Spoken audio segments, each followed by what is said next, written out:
rangkuman berita utama. Perdana Menteri Datuk Seri Anwar Ibrahim melahirkan rasa duka cita di atas pemergian wanita pertama dalam perkhidmatan awam, Tan Sri Devaki Krishnan, malam tadi. Menerusi Facebook beliau, mendiang Tan Sri Devaki disifatkan sebagai sosok penting dalam sejarah perjuangan mengangkat martabat wanita dalam kepimpinan dan politik. Tambah Datuk Seri Anwar, jasa dan pengorbanan mendiang akan dikenang buat selamanya.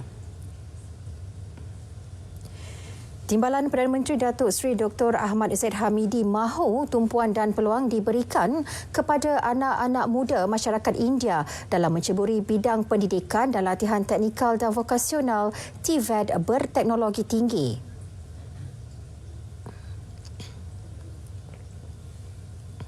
Saya telah juga menyarankan agar disediakan tempat yang lebih banyak untuk generasi muda di kalangan masyarakat India, terutama yang lepasan sekolah, termasuk yang tercicir juga. Tercicir di dalam pendidikan di sekolah menengah untuk saya dan kerajaan salurkan mereka di Tibet. Dan kita akan sesuaikan minat mereka di dalam bidang tertentu untuk dilatih di dalam institusi Tibet ini. Dan kita juga akan bekerjasama dengan institusi dan universiti teknikal di India. Jelasnya, Unit Transformasi Masyarakat India Malaysia Mitra akan terus menyantuni permasalahan dalam kalangan kaum berkenaan. Labuan perlu memiliki sumber air alternatif dan mengurangkan kebergantungan bekalan air pada tanah besar Sabah. Timbalan Perdana Menteri Datuk Seri Fadilah Yusof berkata, sumber air alternatif itu penting untuk penyelesaian jangka panjang kepada cabaran bekalan air di Pulau Bebas Cukai itu. Mereka dah susun aturkan apakah perancangan. Saya juga dah berbincang mungkin sama ada kita boleh melihat kepada pilot project di Labuan ini untuk mencari the source of water supply supaya dia tidak juga bergantung sangat dengan the mainland, sebab mainland pun ada masalah bekalan juga kan untuk di mainland itu. So kalau kita dapat melihat source of water supply yang boleh supply 100% untuk Labuan, that will be terjamin lagi lah. Dalam berita itu, Datuk Seri Fadilah memaklumkan cadangan pembinaan loji jawanakuasa baharu oleh Petroleum Nasional Berhad Petronas untuk menangani gangguan bekalan elektrik berterusan di Labuan akan dibincangkan semasa mesyuarat Kabinet pada Rabu depan. Ianya usaha sama dengan Suruhanjaya Tenaga Sabah SEC dan Sabah Electricity Sdn Berhad SESB dengan sasaran penyiapan projek itu ditetapkan pada 2027. Kadar kenaikan tarif air baharu bagi pengguna domestik di Terengganu tidak akan melebihi 20 sen bagi setiap 1 meter padu. Jelas Menteri Besar Datuk Seri Dr. Ahmad Samsuri Mohtar, pelarasan tarif air baharu ini adalah minimum dan tidak akan membebankan. Tarif yang berlaku kenaikan di seluruh negara setelah perundingan berlaku antara semua negeri-negeri dengan Suruhanjaya Perkhidmatan Air Negara SPAN sejak beberapa tahun. Dan ada negeri-negeri yang kenaikannya yang lepas 10 tahun, ada 15 tahun, tapi di Terengganu lebih pada 20 tahun, 25-23 tahun begitulah. Dari segi sebanyaknya boleh membantu syarikat-syarikat air untuk menyediakan keperluan yang lebih baik kepada pengguna, penggantian paip dan sebagainya. Jadi it's a win-win lah untuk syarikat air dan juga kepada pengguna supaya penghematan itu menjadi lebih baik.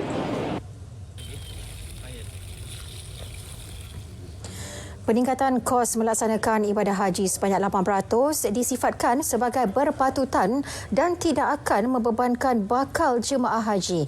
Walaupun berlaku kenaikan kos haji, Lembaga Tabung Haji TH memperuntukkan bantuan kewangan haji Hafiz kepada golongan B40 dan M40. kita harus ambil maklum bahawa bagaimana lembaga tabung haji dan pihak kerajaan cuba untuk memastikan bahawa kos ini tidak menjadi beban dengan memberikan bantuan kewangan yang sangat besar kepada bakal jemaah haji kita pada tahun ini.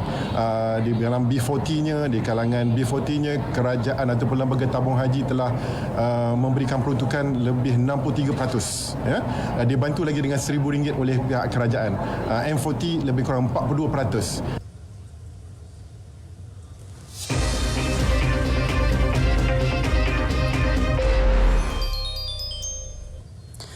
Semalam kami siarkan laporan berkaitan cabaran dihadapi dalam merealisasikan kebersihan tandas bertaraf BMW. Sikap segelintir masyarakat antara kekangan utama dihadapi. Tidak mahu permasalahan itu terus menjadi duri dalam daging, pelbagai usaha dirangka Kementerian Perumahan dan Kerajaan Tempatan KPKT untuk menyelesaikannya. Ikuti siri kedua laporan khas wartawan Nur Ain Abu Bakar. Optimis. Itu keyakinan dizahirkan Menteri KPKT Ngah Koh Meng selepas mengisytiharkan jihad kepada kekotoran tandas. Ketika ini, saya secara terus terang rasa memang ada banyak lagi ruang yang boleh diperbaiki. Usaha kita haruslah berterusan. Dan ini ada jangka masa sekurang-kurangnya dalam 5 tahun ini, kita akan nampak kemajuan secara ketara. Supaya khususnya dalam usaha kita menyambut kedatangan 35 juta pelancong menjelang tahun melawat Malaysia 2026 adalah sangat penting.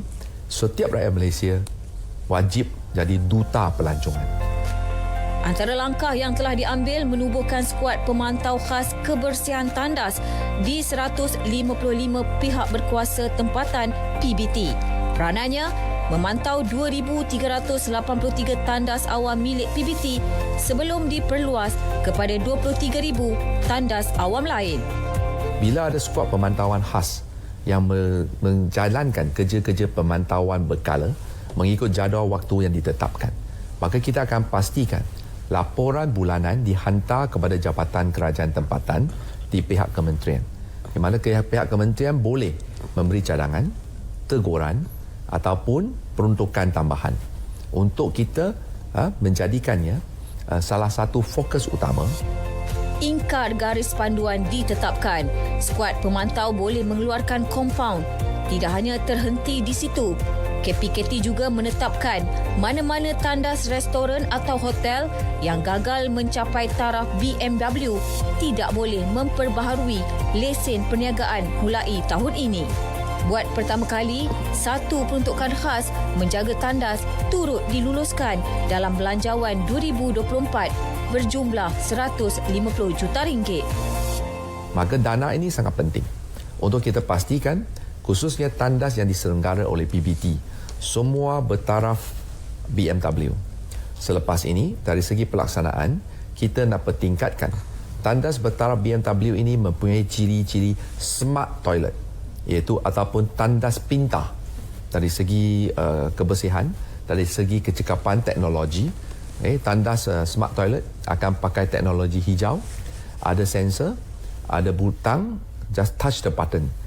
Semua urusan boleh dilaksanakan.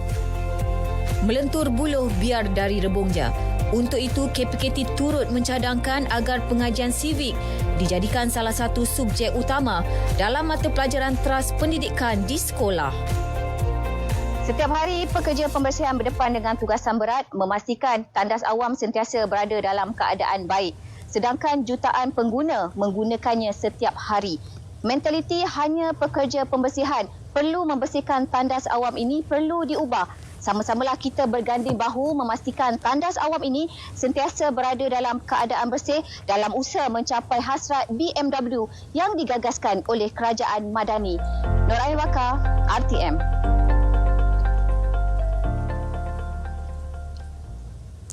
Dan untuk laporan cuaca seluruh negara, langsung ke Met Malaysia bersama pegawainya, Dr. Nasihah Syamil Sabri.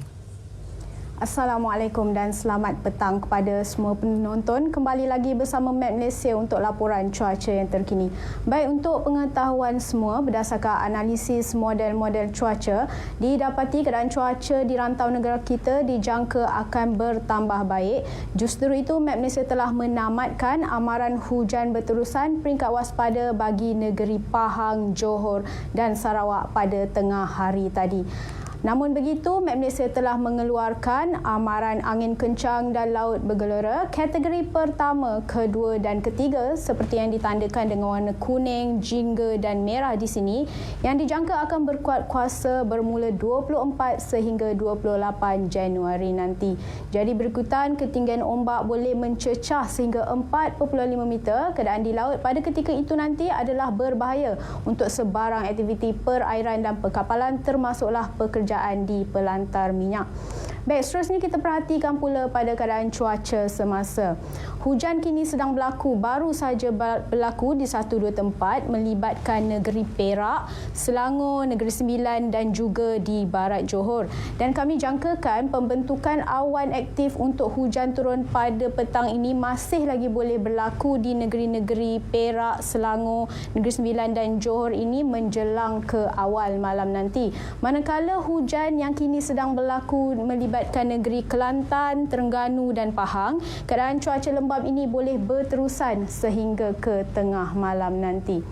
Seterusnya kita perhatikan pula keadaan cuaca di negeri Sarawak. Hujan lebat berserta ribut petir kini sedang dicerap di 1-2 tempat melibatkan kebanyakan bahagian di selatan negeri Sarawak termasuklah juga di bahagian Bintulu dan Limbang.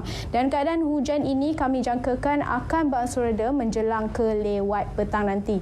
Pada sebelah malam pula, hujan lebat akan lebih tertumpu di bahagian pedalaman negeri Sarawak. Untuk negeri Sabah, hujan kini sedang berlaku di bahagian pedalaman negeri Sabah, namun kami jangkakan akan berangsur reda sedikit masa saja lagi. Dan sebelah malam nanti kami meramalkan hujan akan berlaku di bahagian Sandakan, juga di bahagian Tawau di negeri Sabah.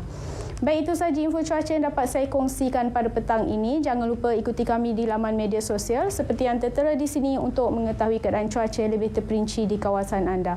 Sekian dari saya. Assalamualaikum dan salam Malaysia Madani.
Paparan dari negeri di bawah payu. Sempena Tahun Baharu Cina, Sabah peruntukkan 1.8 juta ringgit untuk sumbangan kepala singa.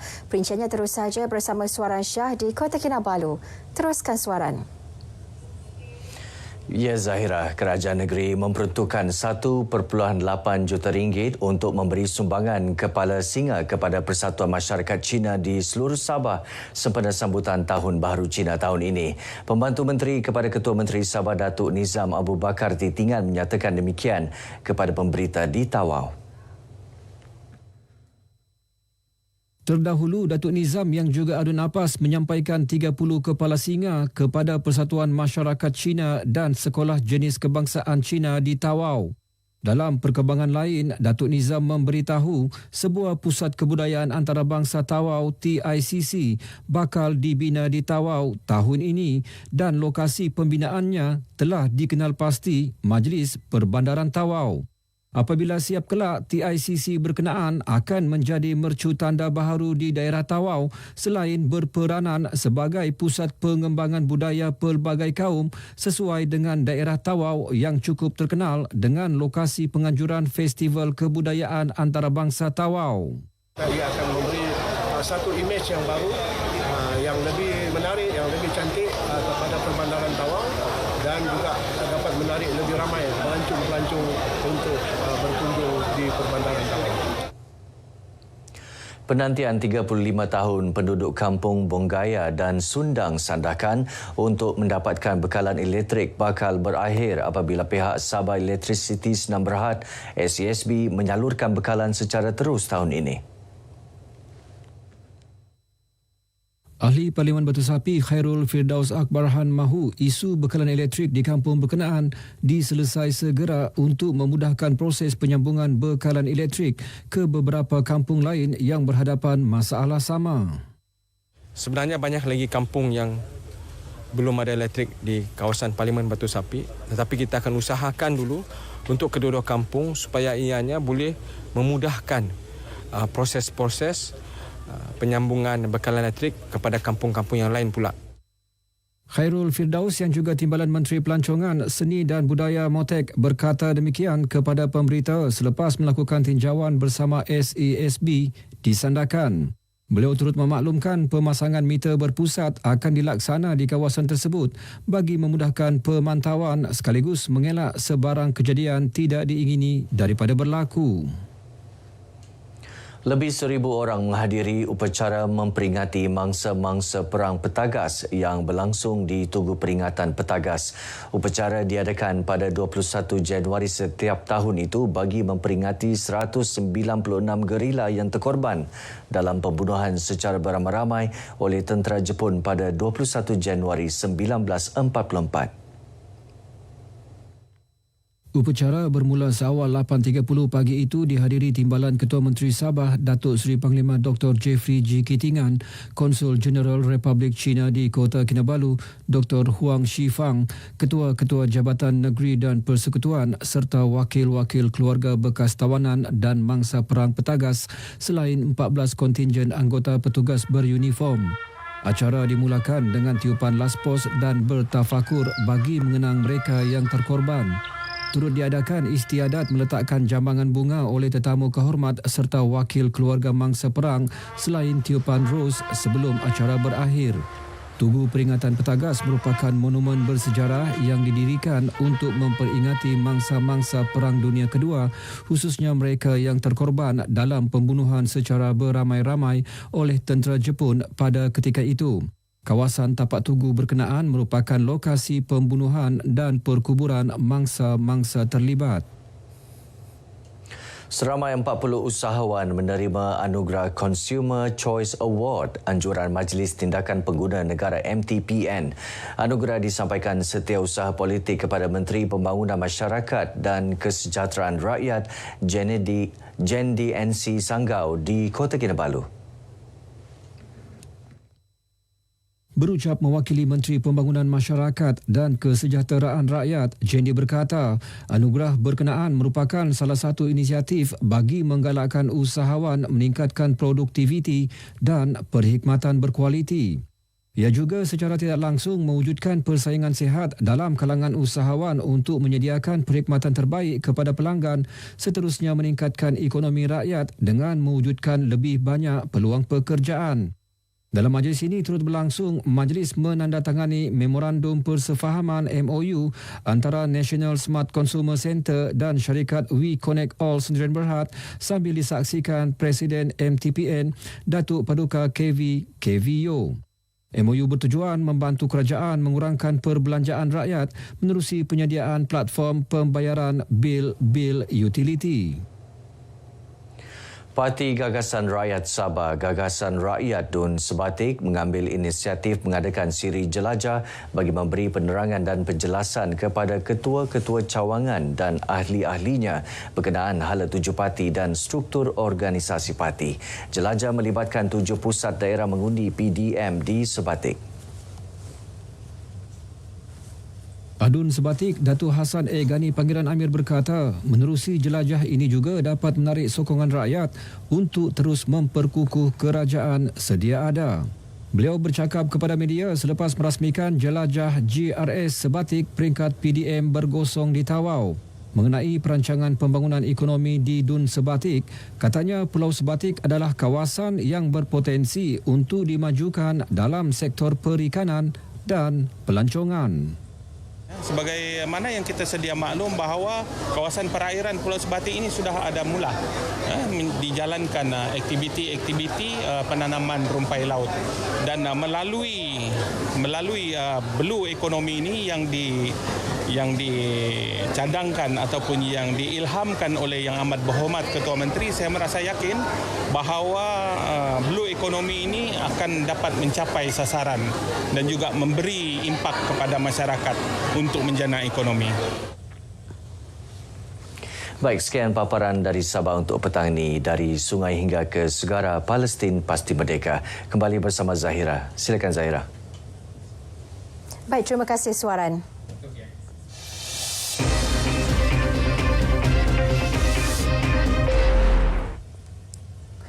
Baik saudara, seterusnya kita ke Bumi Kenyalang. Antara paparan hari ini keperluan industri tempatan, tingkatkan kemahiran teknologi serta KKM pandang serius kerosakan di Hospital Sri Aman II.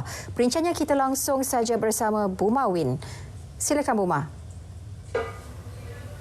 Baik, terima kasih Zahira. Sebelum itu kita ke perkembangan ini terlebih dahulu. Tiada mesyuarat khas diadakan di Dewan Undangan Negeri Sarawak Dun bagi membincangkan pelantikan Yang di-Pertua Negeri Sarawak. Perkara tersebut dimaklumkan oleh Pejabat Premier Sarawak dalam satu kenyataan ringkas menerusi aplikasi WhatsApp yang dikeluarkan petang ini.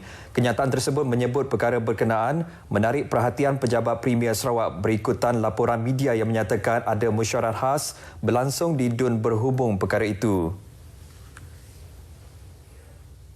Sektor industri dan perkhidmatan diseru untuk meningkatkan kemahiran teknologi agar lebih berdaya saing dalam mengadakan kerjasama dengan pelabur antarabangsa. Menurut Premier Sarawak, Datuk Patinggi Tan Sri Abang Johari Tonopeng, ini memandangkan Sarawak sentiasa mengalukan kedatangan pelabur dalam semua sektor dan industri tempatan perlu merebut peluang tersebut. Jelas beliau pendekatan itu penting untuk mengembangkan kepakaran dalam semua bidang termasuk industri makanan dan minuman agar berdaya saing sehingga ke peringkat antarabangsa. Premier berucap pada Majlis Makan Malam Malaysia Korea Charity Gala Night di Kuching. Sementara itu, pengerusi penganjur bersama Malam Gala Malaysia Korea Dr. Kim Soo-yoon dalam ucapannya berkata majlis tersebut diadakan dengan kerjasama OCIM Sdn Bhd dan Perbadanan Pembangunan Ekonomi Sarawak untuk memperkasa pendidikan dan inisiatif hijau di Sarawak. Pada majlis itu, Datuk Petinggi Abang Johari menyaksikan penyampaian dana kepada Yayasan Ilmu Sarawak, Generasi Hijau dan Persatuan bagi Kebajikan Kanak-kanak Terencat Akal Sarawak berkata. Taman Rekreasi Kediaman Sundar Fasa 1 di Lawas yang sedang dibangunkan bakal mengubah lanskap daerah kecil Sundar sebagai taman bandar. Timbalan Premier Sarawak Datuk Amar Awan Tengah Ali Hassan berkata, projek dengan kos lebih 5.8 juta ringgit itu dijangka siap pada hujung April depan yang akan menempatkan pelbagai fasiliti untuk aktiviti riadah. Kita mahu menjadikan Peacefulness Recreation Park ini yang ada di Sundar ini sebagai satu daripada urban park dilaksanakan di lawas ini. Jadi kita telah pun melihat dan meluluskan perancangan keseluruhan plan untuk urban park di Sunda ini yang kita namakan sebagai Peacefulness Recreation Park Lawas. Jadi ada beberapa komponen ya yang telah pun kita luluskan dari segi perancangannya, dan insya-Allah ini akan kita laksanakan secara berperangkat-perangkat. Katanya taman itu akan dilengkapi pejabat pengurusan, kios peniaga, trek berbasikal dan trek larian sepanjang 900 meter. Ia juga akan dihubungkan dengan tebingan Sungai Sunda dalam usaha mengindahkan lagi taman tersebut. Dengan siapnya keseluruhan projek itu kelak membolehkan penganjuran pelbagai acara sukan tempatan dan antarabangsa seperti memanah, berbasikal termasuk sukan ekstrim. Beliau menyatakan demikian kepada media selepas meninjau perkembangan projek itu di Lawas. Kementerian Kesihatan memandang serius terhadap 1,206 kerosakan yang terdapat di Hospital Sri Aman II. Namun, Timbalan Menteri Kesihatan Datuk Lukanisman Awang Sauni berkata, kerosakan terbabit tidak menjejaskan pengoperasian hospital. Dedahnya antara kerosakan yang dipandang serius adalah siling rosak akibat keadaan yang lembap selain faktor perpaipan. Saya akan berbincang dengan pihak JKR agar mengambil tindakan segera untuk menyelesaikan kerosakan 1,206 kerosakan ini, dan antara cadangan dan juga solutions yang kita perolehi adalah JKR dijangkakan akan melantik pihak ketiga untuk membaiki kerosakan-kerosakan. Beliau berkata demikian kepada pemberita selepas melakukan tinjauan di Hospital Sri Aman II. Dalam pada itu, beliau juga memberitahu bahawa kementeriannya bercadang untuk menambah baik pengoperasian pusat dialisis di hospital berkenaan. Ia bertujuan memaksimalkan penggunaan blok lama Hospital Sri Aman. Hospital Sri Aman II yang dilaksana pada tahun 2012 dan mula beroperasi 1 September 2022 dikategorikan sebagai projek sakit selepas mengalami kelewatan berpunca daripada beberapa faktor, antaranya penularan COVID-19. Baik, kerajaan akan membina laluan khas untuk pejalan kaki dan laluan berbasikal dari Jalan Sultan Tengah hingga ke Teluk Bandung, Santubong dekat Kuching. Timbalan Menteri Utiliti dan Telekomunikasi Datuk Dr. Abdul Rahman Junaidi berkata, laluan sejauh 26 km itu bagi memudahkan aktiviti riadah dan pengguna basikal. Laluan itu akan menjadi laluan pertama yang akan menjadikan laluan khas basikal daripada sepanjang 26 km. Jadi saya maklumkan kepada mereka supaya laluan ini apabila pada masa akan datang akan disambung dengan jalan-jalan yang lain di seluruh kawasan Bandaraya Kuching Utara. Ia antara komponen projek naik taraf jalan raya di kawasan terbabit yang juga akan dilalui sistem transit aliran autonomi ART. Projek terbabit yang akan bermula dalam masa terdekat dan dijangka siap pada 2026. Datuk Dr. Abdul Rahman bercakap kepada media selepas merasmikan Kuching Car Free Morning di Kuching. Dua pusat pemindahan sementara PPS di Debak di bahagian Betong yang menempatkan penduduk terjejas banjir telah ditutup pukul 12.30 hari tadi. Dua PPS tersebut adalah Dewan Perpaduan dan Dewan Milenia yang dibuka Jumaat lepas bagi menempatkan penduduk dari Kampung Lalang, Kampung Bunge dan Kampung Babu. Laporan Sekretariat Jawatan Kuasa Pengurusan Bencana Negeri Sarawak memaklumkan terdapat dua PPS yang masih dibuka, iaitu Balai Raya Kampung Asyakirin di Bintulu yang menempatkan 5 keluarga dari Pangsapuri Iris Garden yang terjejas akibat bencana ribut. Satu lagi PPS yang masih beroperasi adalah di Rumah Steven di Tatau Bintulu yang menempatkan 55 penduduk terjejas banjir. Kedua-dua PPS itu mula dibuka sejak Khamis lalu. Baik saudara, perkongsian itu tadi mengakhiri berita dari Sarawak. Dari sungai hingga ke segara, Palestin pasti merdeka. Baik, kita kembali bersama Zahira di Angkasa Puri untuk berita seterusnya. Zahira, silakan. Baik, terima kasih Buma.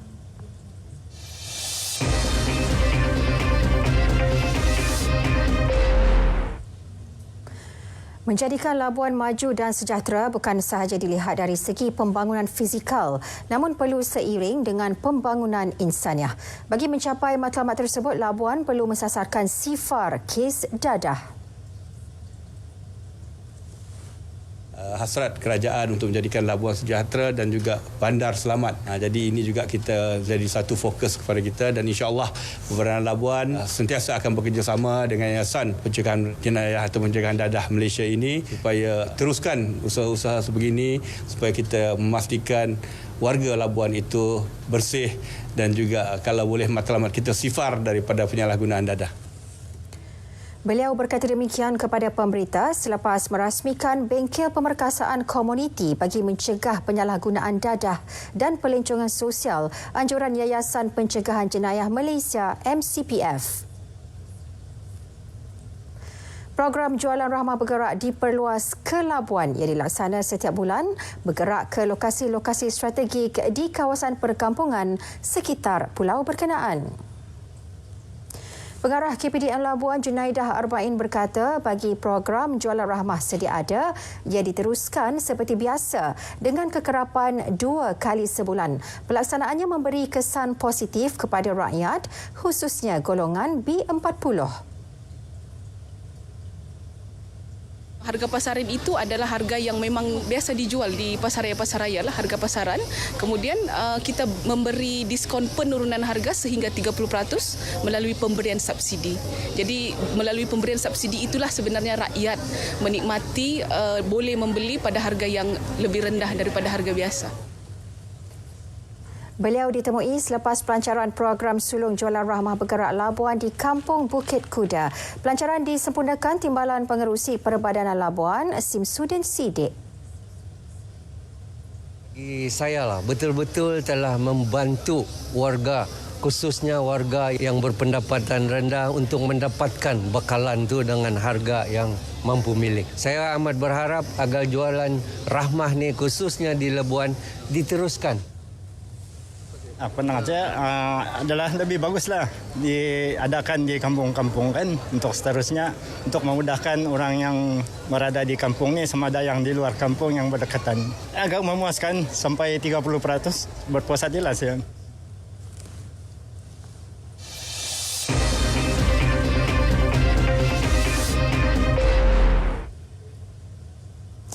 Inisiatif Kementerian Keuangan memperluaskan kategori penerima program sumbangan asas rahmah SARA amat dihargai oleh rakyat, khususnya di Kuantan Pahang.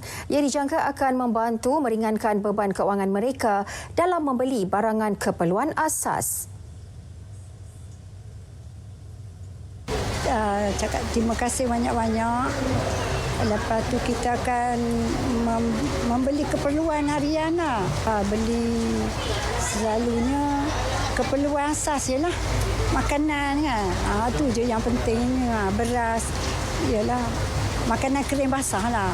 Kalau kerajaan beri bantuan tu, alhamdulillah syukurlah meringankan sikit beban yang ada pada hari ini. Yang beli barang-barang dapur tu. Barang dapur keperluan harian lah, keperluan harian untuk memaskan bahagian dapur sajalah, makan beras, apa, gula, susu, tepung, dan lain-lain yang keperluan untuk harian punya. Kalau dapat bantuan SARA ni, memang keperluan asas lah. Sabun, beras, banyak lagi lah keperluan asas tu. Tak terkita lah.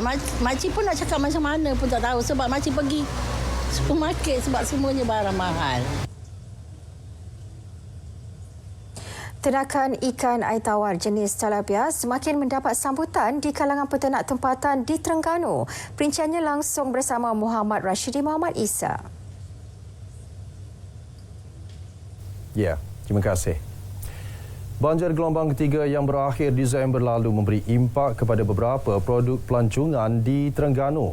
Pengarah Jabatan Pelancongan Negeri Ahmad Rizwan Abdul Rahman berkata, kerugian keseluruhan dianggarkan berjumlah hampir RM300,000 melibatkan 14 produk pelancongan. Daripada jumlah itu, 10 melibatkan produk pelancongan berteraskan komuniti CBT, manakala selebihnya kawasan rekreasi hutan lipur. Susulan itu, bantuan akan diagihkan secara berperingkat bagi membantu membaik pulih produk pelancongan. Yang setakat kita terima aduan setakat ini lebih kurang ada 5 lah. 5 dan ada 2 yang telah kita beri bantuan lah. Ya, iaitu di Kalang Warisan dan satu lagi di Besut. Tapi tak banyak lah. Kerugian tu antara 10 hingga 15,000 saja. Total semua dengan 5 tu? Sekarang kita masih lagi sedang mendapatkan maklumat yang lanjut lah. Tapi kita jangkakan tidak melebihi 200,000 lah. Tambah beliau, nilai sebenar kerugian penggiat industri pelancongan sedang dikenal pasti dan akan diumumkan kelak. Jabatan Perikanan Terengganu mengeluarkan 100 hingga 200 tan metrik ikan tilapia setahun bagi pasaran tempatan. Ia melibatkan 1,800 buah sangkar yang diternak secara komersial di Sungai Comor, Tasik Kenyir, Hulu Terengganu. Pengarah Perikanan Negeri Rozaidi Mamat berkata sehingga kini terdapat 14 pengusaha ternakan ikan air tawar jenis tilapia di kawasan zon industri aquakultur tersebut. Sejak 2007, perusahaan ikan tilapia dalam sangkar berkembang pesat sehingga mencecah 3,027 hektar perairan. Dari segi kualiti ikan yang kita dapat keluarkan di kawasan ini sangatlah baik, yang mana kita telah pun mempenterkan ikan-ikan yang keluar daripada zon industri aquakultur di Sungai Comor ini kita letakkan di bawah penjenamaan Red Kenyir. Ya. Jadi dengan keadaan kualitinya yang begitu baik, maka saya yakin ini akan menjadi satu faktor yang besarlah untuk kita gunakan untuk tujuan pemasaran kita. Tambah beliau, Sungai Comor masih mempunyai perairan yang luas untuk diusahakan bagi sesiapa yang berminat mengusahakan ikan dalam sangkar. Usaha memberi kesedaran kepada masyarakat berkaitan isu gangguan seksual terus dipergiat.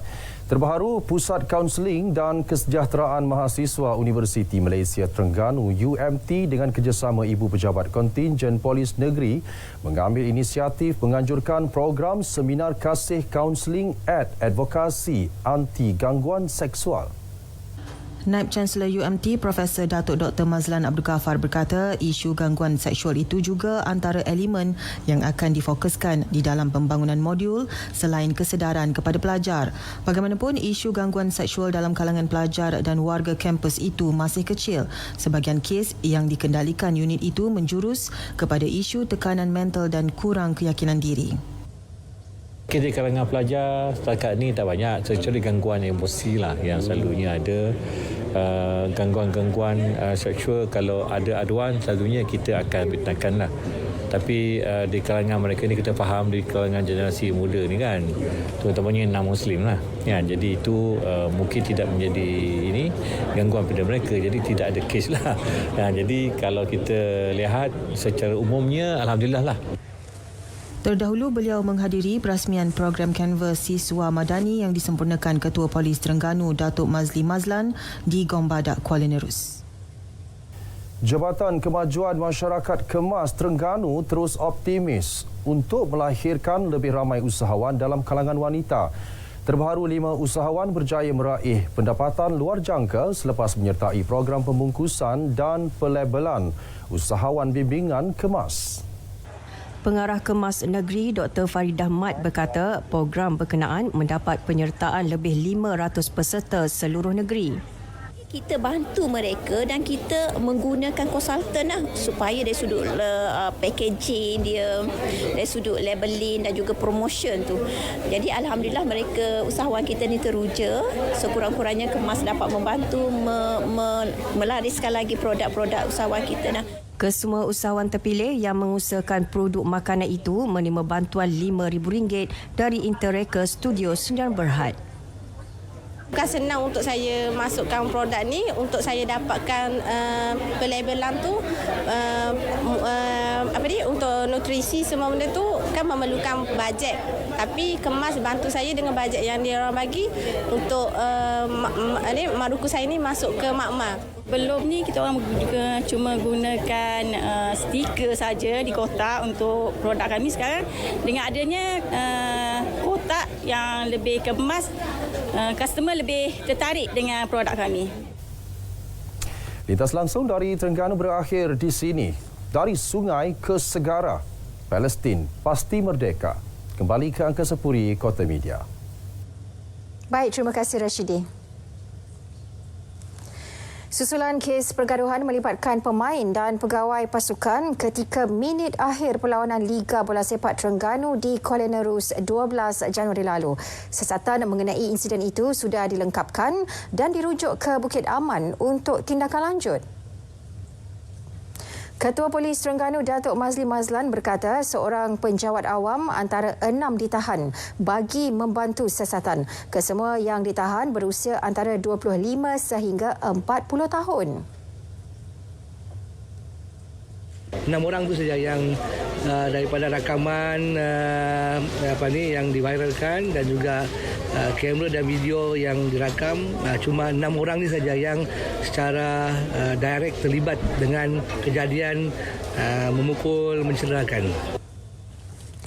Kes disiasat mengikut Seksyen 147 Kanun Keseksaan Kerana Merusuh.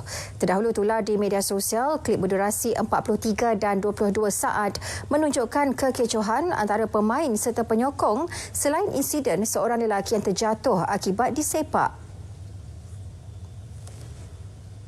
Polis Kelantan merampas 1 juta batang rokok seludup selepas menahan 5 individu dalam 2 serbuan berasingan di sekitar daerah Kota Baru semalam.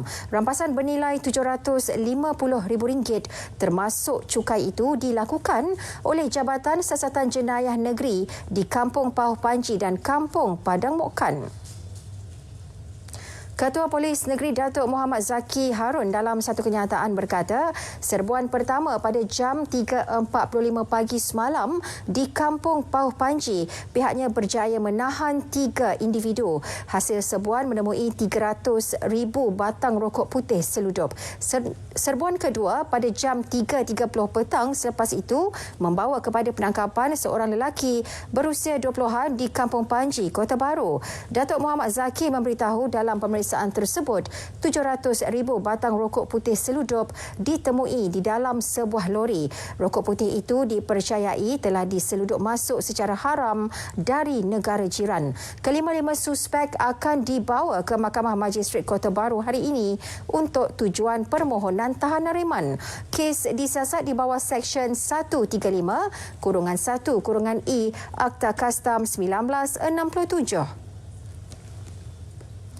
Dianggarkan 250 hingga 300 bayi dilahirkan setiap tahun di Kelantan mempunyai masalah jantung kongenital. Daripada jumlah itu, hampir 1/3 daripadanya memerlukan rawatan awal secara pembedahan atau tanpa pembedahan. Justru Hospital USM merupakan satu-satunya hospital di Pantai Timur yang menawarkan rawatan pembedahan bagi pesakit jantung kanak-kanak dengan anggaran kos pembedahan hanya RM1,200. Dan setiap tahun USM sekarang ini melakukan pembedahan ini antara 50 ke 60 pesakit setahun yang meliputi kawasan Malaysia Timur. Untuk bedah pesakit yang kurang pada 5 kg, contohnya saya difahamkan bukan semua orang boleh buat, kurang pada 10 pakar satu Malaysia. Dan di Universiti Sains Malaysia ni kita ada kepakaran itu. Beliau berkata demikian pada sidang media di Majlis menandatangani Memorandum Perjanjian MOA antara USM dan Yayasan Jantung Kongenital Malaysia YJKM di Dewan Persidangan Kampus Kesihatan USM Kubang Kerian, Kota Baru, Kelantan. Menerusi perjanjian itu, YJKM bersetuju untuk menampung caj rawatan hospital sehingga RM3,000 untuk setiap pesakit yang memerlukan.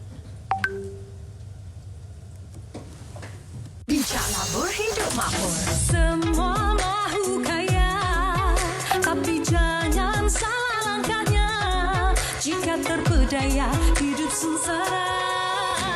Macam-macam sim yang ada, mesti faham ada di labu. Lesen SC pastikan ada, silap labur, duit lebur. Ingin tahu produk sah yang ada, laman web Indesmart, jawabannya. Pesanan ini dibawakan oleh Suruhanjaya Security Malaysia.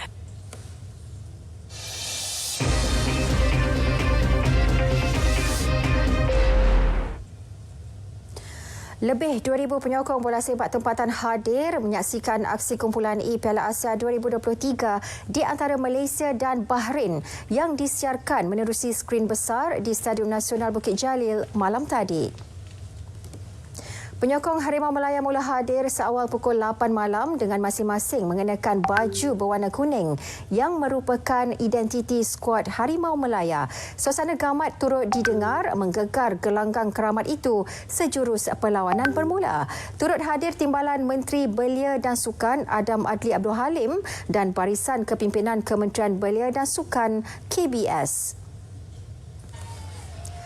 Kemeriahan itu turut dirasai penduduk PPR Kerinci yang turut disertai Ahli Parlimen Lembah Pantai Fahmi Fadil. Jelas Fahmi, program tersebut dilihat memberi ruang kepada komuniti setempat mempamerkan sokongan kepada pasukan Harimau Melaya.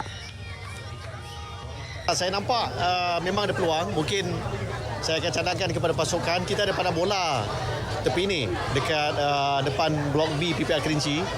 Mungkin ada tempat yang mungkin lebih luas untuk kita buat, tapi hari ini lebih santai lah ya. Tapi saya nampak dia memang berikan peluang anak-anak terutamanya, suasana sangat santai, sangat relax dan sangat selamat. Polis ada jadi keadaan terkawal ya. Aktiviti berbentuk kesihatan bukan sahaja dapat memupuk budaya hidup sihat, malah menjadi platform terbaik untuk masyarakat mengeratkan silaturahim. Antaranya program Co-op Charity Run 2024 yang berlangsung di dataran di BKL pagi tadi. Lebih 800 peserta menyertai larian yang dianjurkan Angkatan Koperasi Kebangsaan Malaysia Berhad. Dengan cara ini kita mempromosikan aktiviti dan program koperasi supaya lebih ramai masyarakat ataupun orang ramai memahami peranan sumbangan koperasi di negara kita, bukan sahaja kepada pembangunan ekonomi tetapi juga dalam pembangunan sasiah dan juga kesukan, untuk kita pastikan ahli-ahli koperasi juga sentiasa fit, berada dalam keadaan yang cergas, sihat. Selain acara larian, pelbagai program lain turut dianjurkan, antaranya Zumba dan kayuhan basikal. Event larian ni sentiasa perlu ada sebab untuk jaga kesihatan kita. Saya menyertai program ini pada peringkat asas untuk memberi sebagai suri teladanlah kepada guru dan murid-murid saya untuk menyertai satu aktiviti yang menyihatkan. Yang mana saya rasa program ini sangat perlu diteruskan dengan kerjasama di BKL, JPWP KL dan juga sesungguhnya KPM lah. Okay, kerana pada aktiviti pada hari ini sama ada berlari, berjalan, berbasikal, ada rollerblade dan sebagainya, itu adalah satu aktiviti yang menyihatkan untuk kita semua rakyat Malaysia. Dan ini lari untuk gathering, training dan untuk kesihatan. Lari untuk kesihatan lah yang penting. Hari-hari lari. Hari ini saya tak tahu lah, saya lari 10 km. Sebenarnya kita lari 5 km. Dia lari extra. Saya ikut itu anak panah dia lari 10 km. Ini sudah tak dapat kira lah.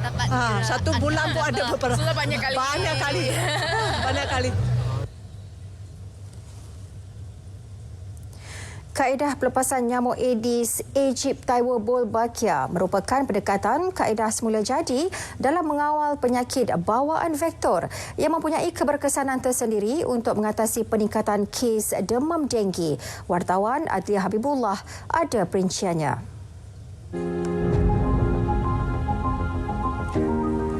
Wolbachia merupakan sejenis bakteria yang wujud secara semula jadi dalam lebih 60% jenis serangga seperti pepatung, rama-rama dan lebah madu. Menariknya, bakteria tersebut tidak ada pada nyamuk Aedes aegypti. Sekiranya ia bersenyawa dengan nyamuk berwolbachia, penularan denggi akan tamat di situ.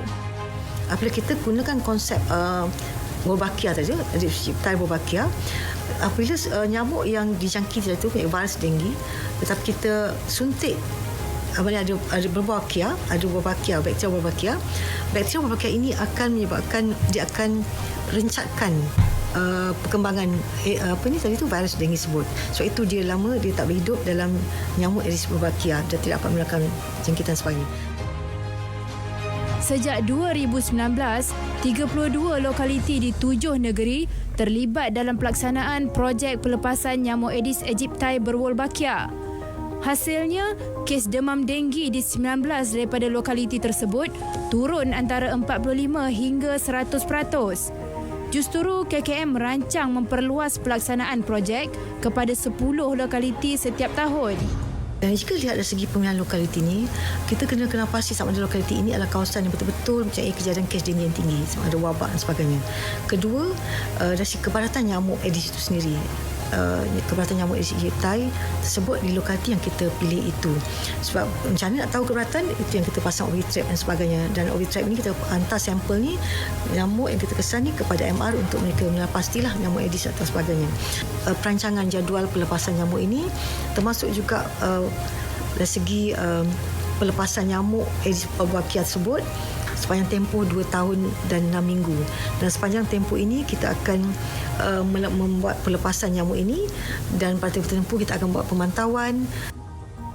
Usah risau, pelepasan nyamuk jenis itu tidak memberi kesan sampingan kepada manusia atau persekitaran.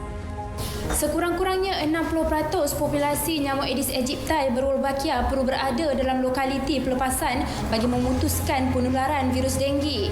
Mekanisme tambahan ini dilihat memberi impak positif dalam mengawal kes demam denggi dalam negara, seterusnya menjamin kesihatan awam. Adli Habibullah, RTM.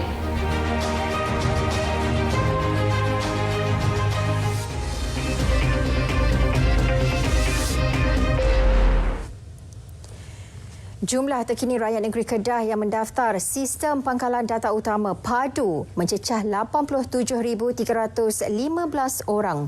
Angka itu dijangka meningkat menerusi beberapa pendekatan terutama kepada komuniti luar bandar. Firdaus Mohtar ada laporannya. Di peringkat Jabatan Perangkaan Malaysia Negeri Kedah, sebanyak 15 pusat ekonomi digital (PEDI) di beberapa daerah dijadikan kaunter padu. Usaha ini dilihat mampu menyelesaikan masalah pendaftaran padu di beberapa kawasan yang mempunyai masalah capaian internet. Ini merupakan kaunter khidmat bergerak anjuran Parlimen Sungai Petani dengan kerjasama DUN Bakar Arang dan juga DUN Sidam untuk memudahkan orang ramai mendaftar sistem pangkalan data utama di UTC Sungai Petani di sini. Para penduduk turut memberikan maklum balas positif mengenai pendaftaran padu. Bantuan kaki tangan perangkaan tu memudahkanlah. Apa yang mudah? Sebab dia orang bantu untuk buat dalam handset dia orang tu, dia untuk daftarkan. Jadi memudahkanlah untuk yang kurang faham mengenai pendaftaran melalui handset ni. Jadi dia bantuan daripada kaki tangan perangkaan ni baguslah. Saya cuma daftar melalui kerani-kerani Jabatan Perangkaan lah. Tu senang lah, senang lah, simple lah. Apa yang senang tu? Kita ya. Apa yang staf daripada Jabatan Perangkaan ni memang membantu banyak lah. Dia just minta IC kita, and then tanggungan kita dia nak number IC and then number account. Kita kebetulan ada, saya bagilah. After that, siap lah saya kata. Dalam masa 10 minit siap. Kebetulannya saya datang di sini, saya nampak, so senang sajalah saya boleh urus dengan padu. Apabila saya tahu dia punya website, so easy, staff semua kan, dia tunjuk panduan macam mana cara-cara isi. So hari ini saya boleh isi dengan senang, tidak ada masalah apa-apa. Ia secara tidak langsung turut membantu penduduk menghebahkan program pendaftaran padu bagi membolehkan lebih ramai memahami kepentingan padu. Dari situ kita akan dapat subsidi bersasar dan kita akan dapat tahu bagaimana data-data khususnya rakyat yang miskin tegar untuk kita berikan subsidi secara terus, dan ini memudahkan kerajaan untuk memberikan bantuan. Tapi apa yang lebih penting adalah penerangan kepada rakyat di bawah, dan yang lebih penting bagaimana untuk rakyat nak mendaftar padu itu sendiri.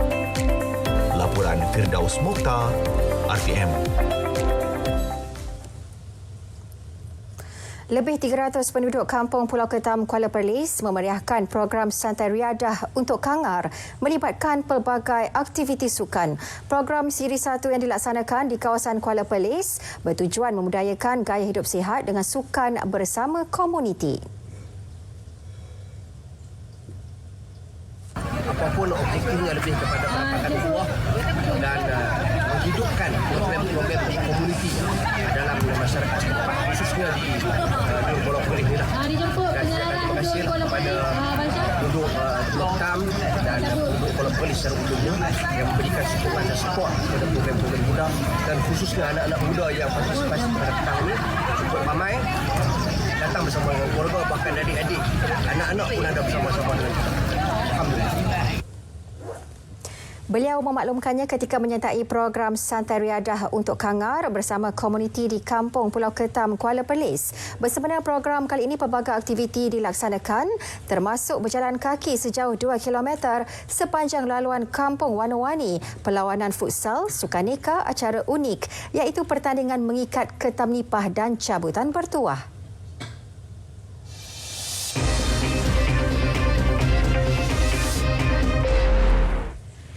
Seorang individu ditahan selepas disyaki membuang helaian dan cebisan Al-Quran di Jalan Besar Palung, Jekat Jampol, Negeri Sembilan semalam. Ketua Polis Daerah Jempol Superintendent Hu Chan Hock berkata, tangkapan dilakukan selepas pihaknya menerima 3 laporan polis berhubung kejadian terbabit. Suspek ditahan bersama senaskah Al-Quran dan hasil siasatan awal mendapati suspek mengaku terlibat dalam kejadian terbabit. Hasil ujian saringan air kencing mendapati suspek berusia 37 tahun itu positif dadah jenis metafetamin serta mempunyai 2 rekod kesalahan di bawah Seksyen 15-1-A Akta Dadah Berbahaya dan 1 rekod di bawah Seksyen 427 Kanun Keseksaan. Permohonan remand terhadapnya akan dibuat di mahkamah di bawah Seksyen 117 Kanun Prosedur Jenayah esok. Kes disiasat mengikut Seksyen 298A dan 427 Kanun Keseksaan. Johor FM menyasarkan peningkatan 2 juta pendengar tahun ini yang meliputi pendengar secara dalam talian di RTM Klik selain 150,000 pengikut baharu di semua media sosial Johor FM. 4 program radio bersifat interaktif di peringkat kebangsaan turut dilaksanakan tahun ini bagi menarik minat pendengar baharu yang dimulakan dengan sambutan Hari Radio Sedunia 2024 pada 12 sehingga 14 Februari hadapan yang bakal berlangsung di Taman Negara Tanjung Piai Pontian dan Auditorium Perdana Sari RTM Johor, Johor Bahru. Kita ada banyak program yang kita akan lanjutkan di peringkat kebangsaan yang mana bagaimana arahan daripada Ibu Pejabat, kita telah pun mengadakan beberapa siri perbincangan penjelasan dengan pihak agensi luar sekali dan program besar lah, bukan dalam 4 program besar melibatkan peringkat kebangsaan dan ada juga program-program baru yang telah diarahkan oleh pengarah program radio peringkat sederhana dan kecil untuk kita laksanakan. Baik saudara, laporan itu mengakhiri berita wilayah dari Sungai ke Segara, Palestin pasti merdeka, Malaysia Madani, tekad perpaduan, penuhi harapan. Assalamualaikum.